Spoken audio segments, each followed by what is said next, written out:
என்பது நமக்கு சுத்தம் உள்ள வீடுதான். சுத்தம் உள்ள வீடுதான். சொர்க்கம் என்பது நமக்கு சுத்தம் உள்ள வீடுதான்.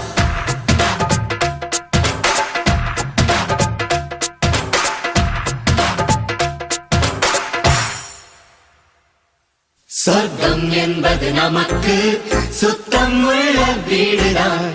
சுத்தம் என்பதை மறந்தால் நாடும் குப்பை மேடுதான். சொர்க்கம் என்பது நமக்கு சுத்தம் உள்ள வீடுதான். சுத்தம் என்பதை மறந்தால் நாடும் குப்பை மேடுதான். உலாவும் நிலாவில் வெள்ளை அடிக்கலாம். எங்கேயும் எப்போதும் சுத்தப்படுத்தலாம். சொர்க்கம் என்பது நமக்கு சுத்தம் உள்ள வீடுதான். சுத்தம் என்பதை மறந்தால்